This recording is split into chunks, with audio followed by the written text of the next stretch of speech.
여러분 반갑습니다. 저는 부모 교육에 대해서 강의를 해드리겠습니다. 제 강의의 가장 큰 목적이, 부모 교육의 가장 큰 목적은 마음이 즐거운 자녀 교육입니다. 마음 하면 우리나라 말로 마음이고, 영어로 MOM 하면 엄마, 부모 이런 뜻이죠. 저는 오늘 이 강의를 통하여서 우리 부모들이 마음이 즐거웠으면 좋겠습니다. 즐거운 마음으로 자녀들을 교육시키는 부모가 되기를 원하는 마음으로 강의를 진행하겠습니다. 이번 강의의 가장 큰 핵심 주제가 자녀의 창의성 개발입니다. 이 단어를 보면 주제에 세 가지 큰 단어로 구성되어 있습니다. 첫째가 자녀, 둘째가 창의성, 셋째가 개발입니다. 그러면 이번 강의에서 궁극적인 강의의 대상은 자녀가 되는 것입니다. 자녀가 이번 교육 강의를 통하여서 혜택을 받게 하자. 그러면 어떤 쪽으로 혜택을 받게 할까 했을 때 창의성입니다. 이 성자가 본성성자입니다. 이 본성성자라는 것은 마음신변의 날생자로 구성되어 있습니다. 이 말의 뜻은 아이들은 태어나는 그 순간부터 창의성이 있다는 것이죠. 창의성을 갖고 태어난다는 것입니다. 그러면 우리가 개발이라 10개자, 그 아이 속에 있는 근본적으로 갖고 있는 이 창의성을 개발해서 향상시켜주자. 창의력 개발이라고 했습니다. 저는 우리 부모들이 이 강의를 듣고 어떻게 하면 내 자녀 속에 있는, 내 자녀 안에 잠재져 있는 이 창의성을 개발해서 창의적인 아이로 키울까? 이것을 구체적인 방법으로 강의에 들어갔으면 좋겠습니다. 저는 이런 사람입니다. 저는 계명대학교에서 상담 심리학을 가르치고 있는 교수입니다. 그리고 수많은 기업들에서 강의를 하고 있습니다. 먼저 우리가 창의성이 왜 중요할까에 대해서 먼저 서론적으로 강의를 들어가 볼까 생각합니다. 오늘 강의를 듣는 우리 부모님들은 자녀의 창의성을 왜 중요할까요? 이 문제에 대해서 우리가 한번 생각해 봤으면 좋겠습니다. 왜 중요할까? 답은 여기 있습니다. 우리는 지금 4차 산업혁명 시대에 살아가고 있습니다. 4차 산업혁명에 살아가고 있고, 우리 자녀의 세대는, 또 여러분의 자녀의 세대는 앞으로 4차 산업혁명 시대에서 굉장히 크게 활동할 시대 아이들이기 때문에 중요합니다. 그러면 이 4차 산업혁명이라, 우리가 그렇잖아요. 혁명이라 시대가 바뀌었다. 혁명입니다. 정치적 혁명도 있고, 산업혁명, 생산할 상자 업업자입니다. 뭔가 새로운 것이 생산되면서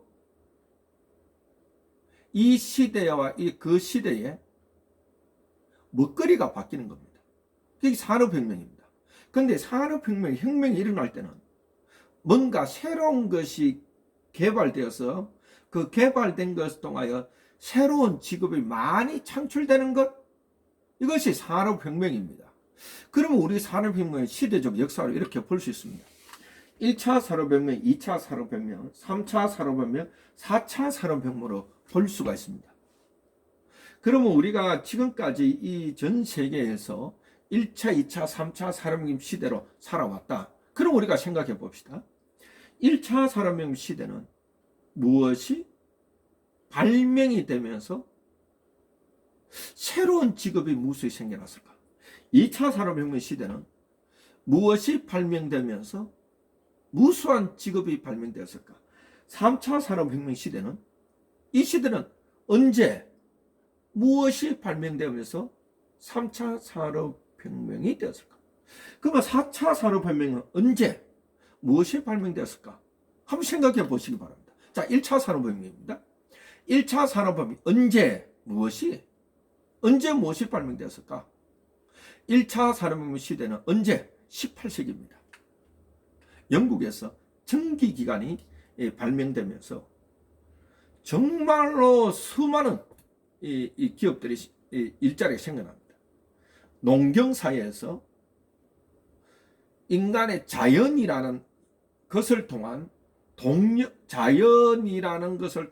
자연물을 통하여서 동력이 움직여지고, 동력에 의해서 뭔가 생산하는 것이 돼서 전기기관이 발명되면서 새로운 직업이 무수히 생겨나게 됩니다. 2차 산업혁명은 19세기에서 20세기 초가 됩니다.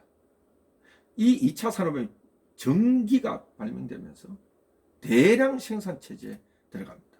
1차 산업혁명에서는 영국이 주도적인 것이 됐다면 2차 산업혁명에서는 벨과 에디슨이 전기를 발명하면서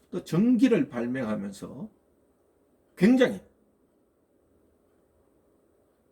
대량 생산 체제에 들어가고 미국이 주도적인 역할을 하게 되는 것이죠. 3차 산업혁명 시대는 1970년대에 시작됩니다.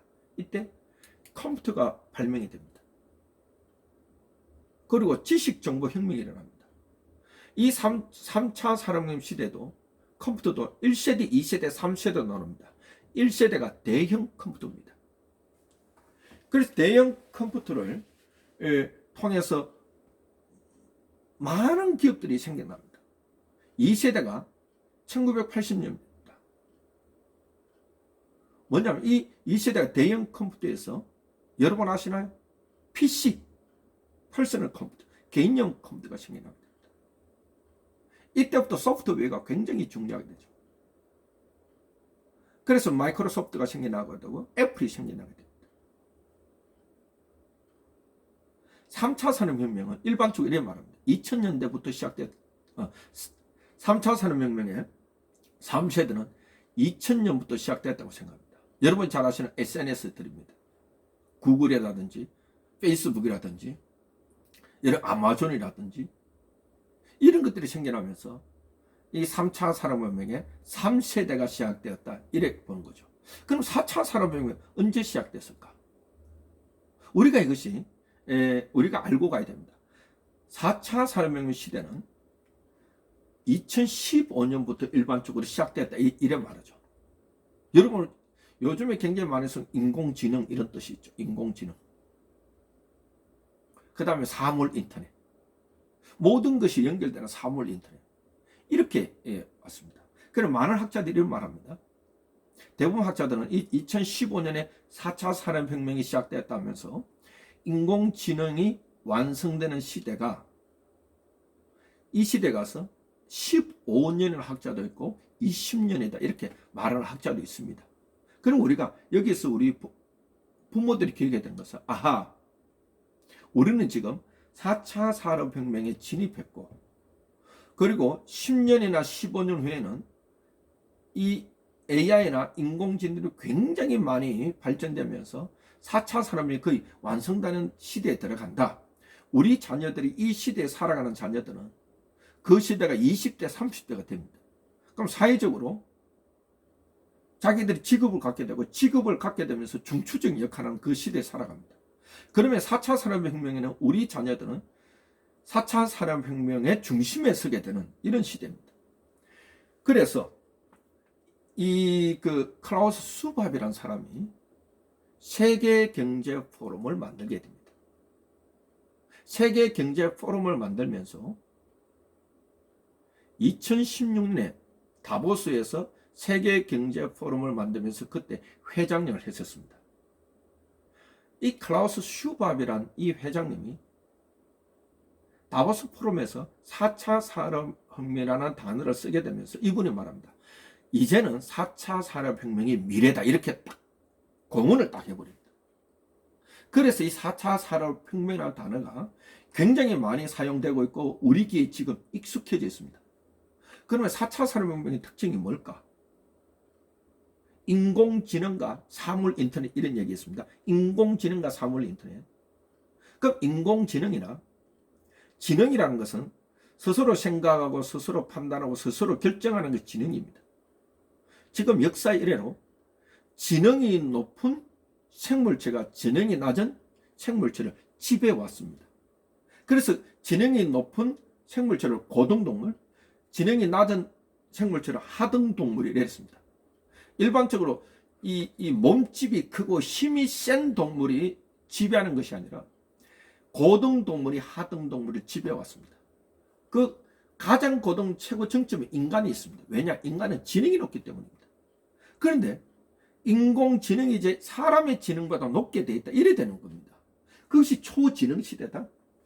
그 다음에 사물 인터넷, 초연결 시대로 간다. 이렇게 보는 것이죠.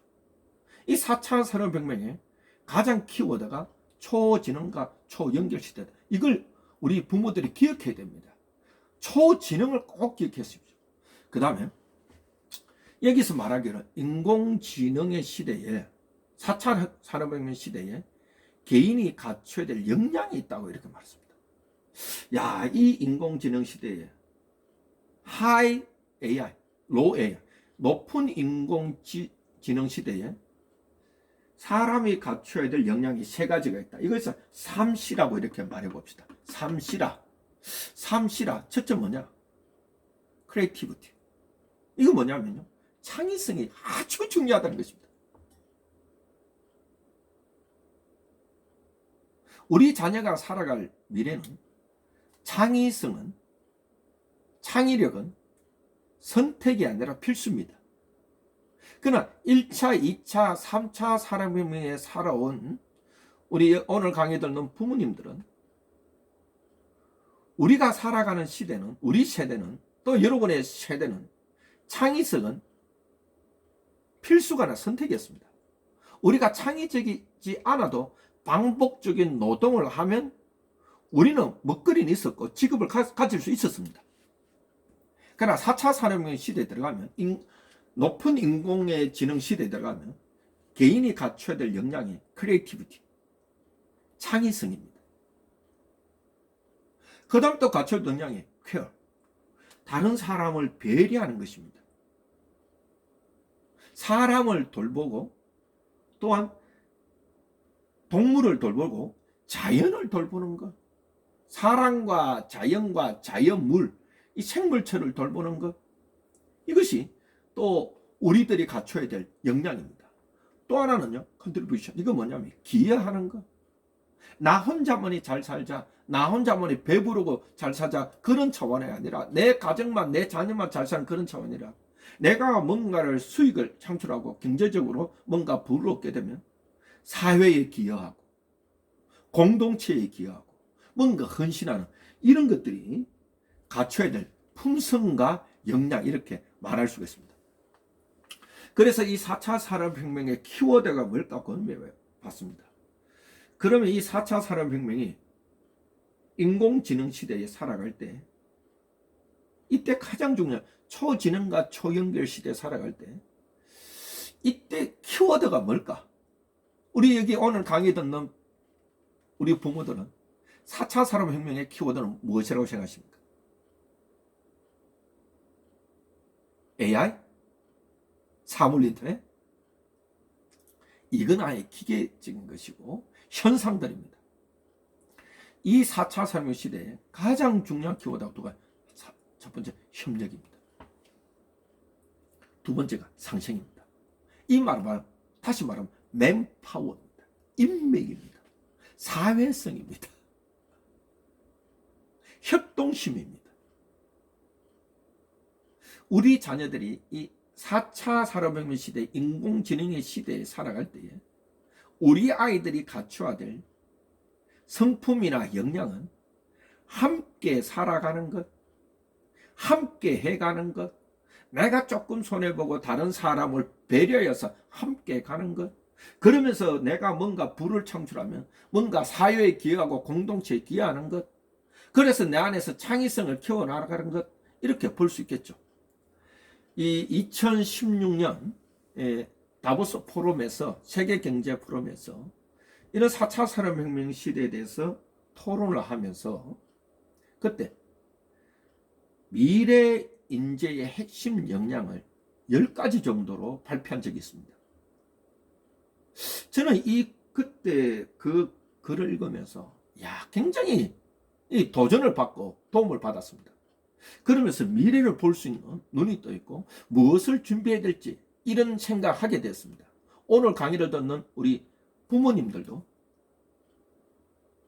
이 4차 산업혁명 시대에 우리 자녀들을 어떤 인재를 키울까라고 했을 때 제가 10몇 가지 되는 것을 6가지로 제가 줄여왔습니다. 첫 번째입니다. 도전정신입니다. 왜냐하면 우리 아이들은 한 번도 살아보지 못한 그 시대에 살게 됩니다. 부모들이 생각하지도 못한 그 시대에 들어가서 살게 돼 있습니다. 그러면 뭔가 얘가 도전 정신을 가지고 들어가야 됩니다. 탐험가의 정신을 가지고 들어갑니다. 두 번째입니다. 문제 해결 능력을 갖추도록 해야 됩니다. 스스로 문제를 해결할 수 있는 능력. 세 번째입니다. 소통 능력. 이게 굉장히 커뮤니케이션은 굉장히 중요한 화두로 떠오르고 있습니다. 이번에도 저희들이 이 비대면 수업을 많이 하고 있습니다. 줌으로 화상회의를 합니다. 아마 이것이 대세가 될 것 같습니다. 그래도 갖춰야 될 역량 하나는 커뮤니케이션입니다. 세 번째가 창의성입니다. 네 번째가 적응력입니다. 시대가 어떻게 바뀌갈지. 많은 학자들은 이런 시대로 갈 것이다 라고 말하지만 얼마나 빠르게 어떻게 갈지 아마 우리가 상상치도 못한 세계가 도래할 것 같습니다. 이러면 우리 아이들이 거기에서 적응력을 키운다? 중요하죠. 여섯 번째가 협동 능력입니다. 자, 여기 가만히 보십시오. 문제 해결 능력과 소통 능력과 적응력과 협동성이 뭡니까? 사람과 함께 가는 겁니다. 도전 정신은 내가 새로운 것을 추구해보는 것, 자존감이 높으면서 챌린지 앤 리스판스, 도전과 반응을 하는 아이. 저는 오늘 이 6가지 전체를 여러분들에게 강의해 드리면 좋겠지만 2016년 다보스 포럼에서 4차 산업혁명이라는 단어가 쓰게 되면서 이 인공지능 시대에 갖춰야 될 미래 인재의 역량을 이 6가지 가운데 저는 오늘은 여러분들에게 창의성에 대해서만 강의해 드리겠습니다. 어떻게 하면 성이란 품성성입니다. 이 품성성은 한자가 마음 신변의 날생으로 구성되어 있습니다. 우리 부모들이 기억해야 되는 것은 자녀들은 태어나는 그 순간부터 아이들의 마음속에 창의성은 내재되어 있다, 내면화되어 있다, 이미 갖추어져 있다. 이미 갖추어져 있는 이 창의성을 어떻게 개발해 줄까? 창의력을 어떻게 향상시켜 줄까? 이것이 우리의 고민이잖아요. 미래 인재의 역량 가운데 하나도 창의성입니다. 우리가 일반적으로 창의성을 말하면 우리가 빌 게이츠를 생각합니다. 스티브 잡스를 생각합니다. 전화기를 만든 벨을 생각합니다. 에디슨을 생각합니다. 그렇지 않더라도 꽃길은 IT 쪽에 그런 사람이 아니라 자기가 하고 싶은 영역에서 내 아이디어로 뭔가 할 수 있으면 그것도 창의성입니다. 요리를 하는 사람이나 구두를 만드는 사람이나 디자인하는 사람이나 누군가를 보고 모방하는 것이 아니라 내가 요리를 요새 셰프가 굉장히 유명하잖아요. 남이 하는 것을 그대로 따라하는 것이 아니라 내 생각과 내 고민과 내 아이디어로 뭔가 청국장을 만들고 뭔가 된장을 만들고 뭔가 스파게티를 만들고 내 아이디어로 뭔가 했으면 그거 바로 창의성이죠. 자기의 분야에서 뭔가 새로운 것으로 도전하고 뭔가 내 아이디어로 한다면 그 자체가 창의성입니다. 자, 그랬을 때 제가 쓴 말입니다. 옛날에는 시키는 것만 하면 되었다. 현대는 남의 것으로는 안 된다. 나의 것이 있어야 한다. 자녀가 살아갈 미래는 창의적인 인재를 원한다고 했습니다. 앞으로 미래 사회는 진짜 자녀가 살아갈 미래는 창의적인 인재가 필요합니다. 저는 우리 부모들이 오늘 강의를 듣는 우리 부모나 또 저 같은 경우에도 창의성은 우리 시대는 선택이었습니다. 그러나 자녀 시대는 이제는 선택이 아니라 필수다. 이렇게 말할 수 있는 겁니다. 그러면 자녀의 창의성의 개발을 제가 이쪽으로 강의를 해드리겠습니다. 첫째는 두뇌 심리학입니다. 둘째는 언어입니다. 셋째는 질문에 대해서 제가 강의를 해드리겠습니다.